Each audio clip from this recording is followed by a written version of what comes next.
வணக்கம். நீங்கள் இணைந்திருப்பது லங்கா டைம்ஸ் செய்திகளுடன். முதலில் தலைப்புச் செய்திகள். இராணுவ முகாமில் தாக்குதல். ஓய்வூதிய கொடுப்பனவு தொடர்பில் வெளியான முக்கிய அறிவிப்பு. மஹிந்த மகனின் செயற்கைக்கோள் சர்ச்சை. போயா தினத்தில் மதுபான விற்பனையில் ஈடுபட்ட பெண் கைது. இலங்கை விமானப்படைக்கு அமெரிக்கா வழங்கிய உதவி.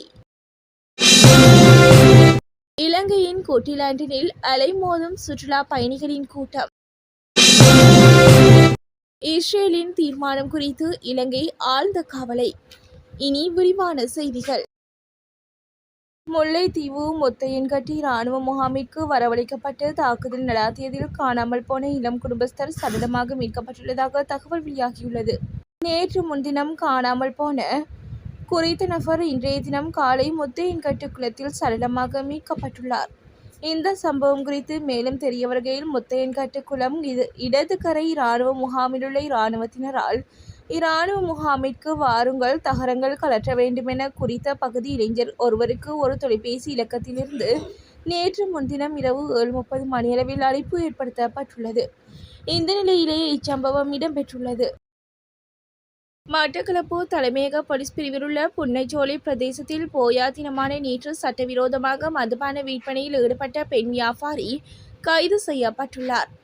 அவரிடமிருந்து 60 மதுபான போத்தல்களும் 4490 ரூபாய் பணமும் மீட்கப்பட்டுள்ளதாக போலீசார் தெரிவித்துள்ளனர்.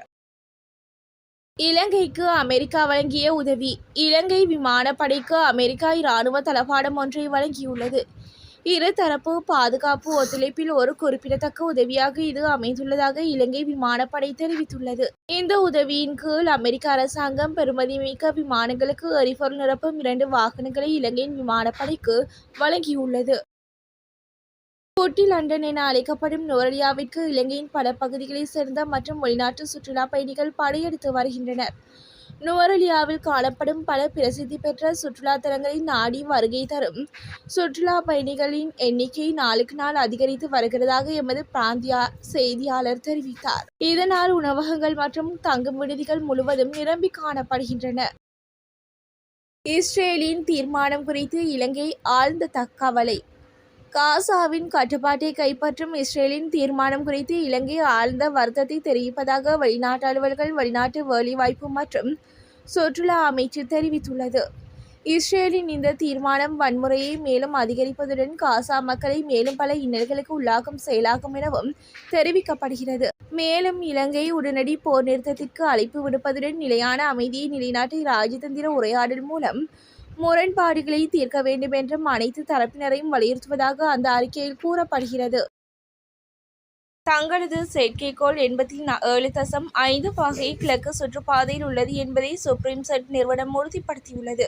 முன்னாள் ஜனாதிபதி மஹிந்த ராஜபக்சவின் இளைய மகன் ரோஹித ராஜபக்சவின் தகவல் தொடர்பு செயற்கைக்கோள் தொடர்பான சர்ச்சைகளுக்கு மத்தியில் அந்த நிறுவனத்தின் தலைவர் RM மணிவண்ணன் அறிக்கை ஒன்றை வெளியிட்டு இதனை தெரிவித்துள்ளார்.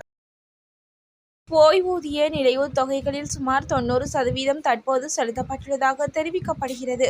குறித்த விடயத்தை பொது நிர்வாகம், மாகாண சபைகள் மற்றும் உள்ளூராட்சி அமைச்சு தெரிவித்துள்ளது.